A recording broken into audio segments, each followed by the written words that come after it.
Position সব কিছু, তার নিজের লুক, গেট আপ, সে যেভাবে নিজেকে চেঞ্জ করেছে এবং এখনো পর্যন্ত তার দর্শক জনপ্রিয়তা যেভাবে ধরে রেখেছে এবং দিনকে দিন বাড়ছে শাকিব খানের।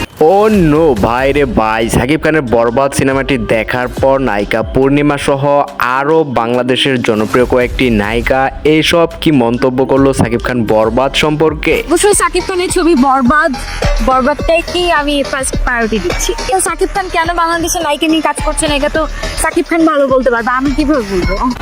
আপনি 100% আশায় যাবেন, পাবেন 1000। ও না এখনো পর্যন্ত বোধহয় ওকে পুতুল ভাবে, তাই জন্য ওকে প্রবলেম না, একদম না। তো কিন্তু আমি ওকে চটকাতে দিই এই জন্য, কারণ আমার মনে হয় ওদের বন্ডিংটা হওয়াটা ভীষণ প্রয়োজন। অসম্ভব সুন্দর, যতটা আশা করছি তার থেকেও বেশি সুন্দর। অসংখ্য ধন্যবাদ ওনাকে এত সুন্দর একটা ছবি সবার কাছে উপহার দেওয়ার জন্য। আশা করি আমরা আরো ভালো কিছু পাবো ওনার কাছে। আমার দেখা সব থেকে সুন্দর হিরো বাংলাদেশে না, আমি বাংলাদেশে ইন্ডিয়ান মিডিয়া বলবো যে আমার দেখা সব থেকে সুন্দর হিরো শাকিব খান।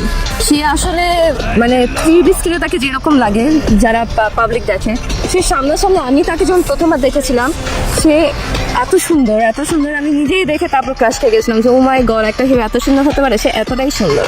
ভাই সিনেমা দেখে কেমন লাগলো? ভাই সিনেমা ইতিহাসে, বাংলাদেশের সিনেমা ইতিহাসে এরকম মুভি আর একটা বানাইতে আপনি কাকে অ্যাপ্রিশিয়েট করবেন? পরিচালকের 100 দেওয়া উচিত।